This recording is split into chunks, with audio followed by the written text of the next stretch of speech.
Hi, I'm Truthless, and if you're watching this, it means that my debut full-length record, The Book of the Damned, is coming to your ear holes on September 1st, 2023. I wanted to sit down and talk about the record, explain some of the inspiration and musical ideas I brought forth in these tracks, and give you a general overview of what to expect from The Book of the Damned. This record is a 13-track odyssey through all of the things that have influenced me over the years, everything from religious dogma to political tension to systemic upheaval to societal collapse. My overall goal was to amalgamize the three genres I think have the most richness: cinematic scoring, heavy metal, and of course, bass music. It was truly my intention to invent something that didn't exist. It's unapologetically not for everyone and could barely even be considered music. So let's run through the tracks on The Book of the Damned. Track 1, I solemnly swear that I am up to pure evil.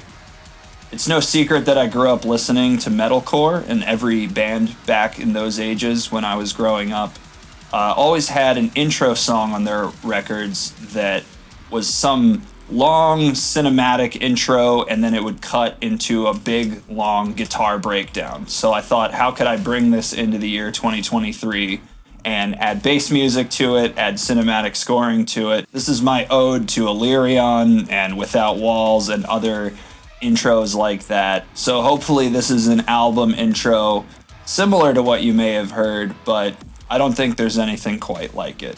I Solemnly Swear also opens up with a long spoken word poem that is the overall theme of the album. It's also featured on the second track, Damnation, and it generally hints at what the album is, The Book of the Damned. The text that is within all of us, the story that we tell ourselves. It is about our trials, our tribulations, our history, the mental narrative that we tell ourselves, and how that's always a little bit darker, a little bit more sinister than we let on. Track 2, Damnation.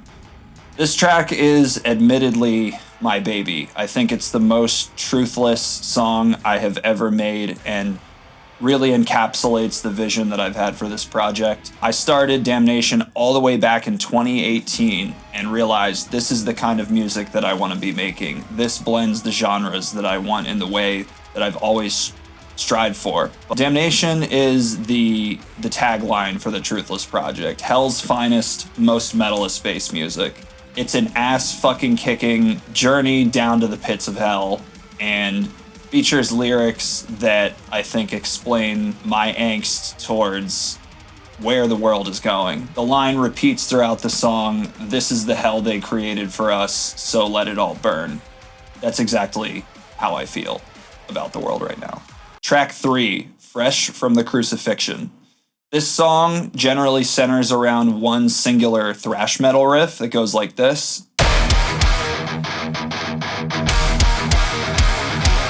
And the project was to combine thrash metal with various subgenres of electronic music. I felt that thrash and hardstyle might go together well. So in the first drop we have that, and then we actually halftime all the speed away into the actual electronic music drop, combining the guitars and the cinematic elements. And then the song leads into the end with a gigantic metal breakdown, dubstep, something drop, all combined. Super heavy and super aggressive. Sounds like this. Track 4, Holy Shit. From the time I made this one, I knew it would be basically the lead single for the record. It features choirs singing the title of the song. I made the choir say, "Holy shit." I also made them say, "Oh fuck," which was fun. This combines a bunch of other metal guitars with just ridiculous tear your face off bro step music. Like a couple other tracks on the record, it actually also has a metalcore breakdown at the end that I'm super proud of. A lot of my friends have said it sounds like something out of the Doom games, and there's no doubt that Mick Gordon has inspired a lot of what is on this record. Track 5, 𝐉𝐎𝐈. This is the one house song on the record. This was made back when slap house was a big thing, so I was like, how do I make slap house both evil and as heavy as humanly possible? I think I nailed it. I'm not really sure. Everyone else will be the judge, but I had a lot of fun with this track. It also features the most vocals. The lyrics behind the vocals are about taking a train down to hell and taking it over with your group of friends or something like that. Some of the lyrics from 𝐉𝐎𝐍 that I think are particularly interesting are the book of the damned, from which I've learned the pages turn, the kingdom burns. It reads, to blackened pools we all return. And in the depths we see the light, the reflection peeling back our eyes to gaze upon the end we know is nigh. Am I just proud of writing those rhymes? They're not that great, but maybe I am. 𝐉𝐉𝐍 is a fun one. Check that out. That wasn't one of the singles. Track 6, Fire and Brimstone. This repeats the vocal, open the gates, and obviously we're opening the gates of hell on this one, so it is a tear-out, dubstep, Brittum anthem of the most evilest design. I'm absolutely proud of it. That's all I have to say. Go check it out. It's heavy as fuck. Track 7, Downward Dogma. This one is about fake gurus, religious leaders who take advantage of people, beliefs that we hold closely that are untrue or harmful. Somehow I convey that message entirely instrumentally with no lyrics. Probably nobody picked up on it aside from the title. This one features some more djent guitars, and it's oriented around a single psytrance idea that I came up with, and later on a halftime dubstep drop and then a fake out and some other shit. It's really crazy. It also features, I think, some of the best melodic moments on the record with some acoustic guitars, some vocals. Downward Dogma is definitely one of the more innovative tracks on the record. Track 8, Serenity. This is where the record admittedly gets even more experimental, even more emotional, more melodic at times. Serenity is a left field bass track about depression. I am never a productive person when I'm in the throes of negative emotions, but this was the one time that I have ever been able to make music when I wasn't feeling well. And I made this song. It's about my struggle with those problems and just being deep inside those feelings and just having them overcome you. There's a little tinge of acceptance in there. I think Serenity is a beautiful, heavy, mysterious left field bass track that a lot of people might resonate with. Track 9 is a track I honestly don't know how to pronounce. I think it's 𝐉𝐻𝐶. I could be completely wrong. It means pain in Icelandic. And so the pre-drop vocal is done with the pain in my heart.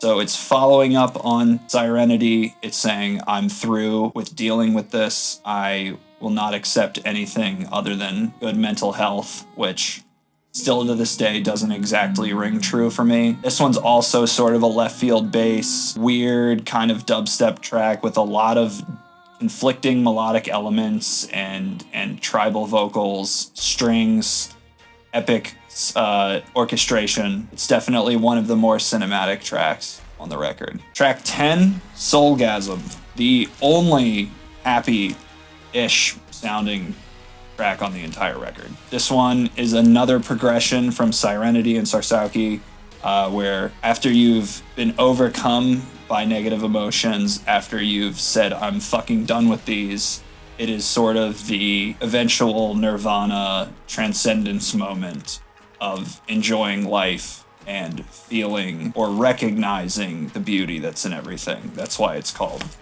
a funny track title of Soulgasm. It's also the only fully drum and bass song on the entire record. Everyone says drum and bass is hard to produce, and it definitely fucking is. That was such an undertaking to make that track. The sound design, the pacing, making the drums hit right, everything was incredibly difficult. I hope I came through, and as a United States citizen, did not totally trash the genre, and maybe one day UK producers will approve of my drum and bass skills, but probably not today. Track 11 is Zealot, probably the most experimental track on the record. The entire project was to mix 𝐉𝐿ivia's style of prog rock and guitar-oriented music with bass music, so it ends up being mid-tempo and all these crazy sort of guitar riffs that get more and more layered as the track goes on. I was obviously inspired by Goat and Playing God by Polyphia. I think it's an incredibly unique track. But Zealot is definitely not for everyone. Track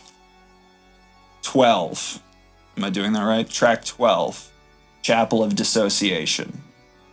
This is an ASMR journey through ridiculous, nonsensical, halftime bass music that makes absolutely no sense. It's insane. It will assault you with its nuts palette of sonic textures. I think it's a ton of fun. Everyone seems to love this track, even though it was probably one of the quickest things I've made on the record. Let it just tickle your ears and take you away and make you feel uncomfortable. Finally, track 13. The ending of the record, and it is called And the Rest of You Can Go Straight to Hell. So just to polish off the entire album, I said, let's let my angst, let's let my distaste for the trajectory of the world just come into full swing sonically. This is a aggressive, mid-tempo cinematic with a ton of vocals about those topics. The track opens with some violins playing a really cool, spooky riff, and then goes straight into some percussion and some dueling violin guitars with lyrics over top speaking directly to the listener. At the gates, full send, my friend. If you held on all this time, I want to thank you again. But the Book of the Damned is not a thing we penned. It belongs to the culture and the tortured and the spent. So that was my message to say thank you for listening. This is what this record is. Let's let our fucking energy out one last time. And then there is a large rant at the very end of the track that slows down into just grueling, disgusting, dreadful textures to end us on anything but a positive note. And that is the Book of the Damned. Thank you for watching and listening and caring and allowing me to express myself and rant about this material. I'm so excited. The Book of the Damned comes out on September 1st, 2023. It has 13 tracks. It covers a billion genres, has no features, and I couldn't have been more proud of it. So thank you so much. My name is Truthless. We are all truthless. Have a fucking nice day. Hell's finest.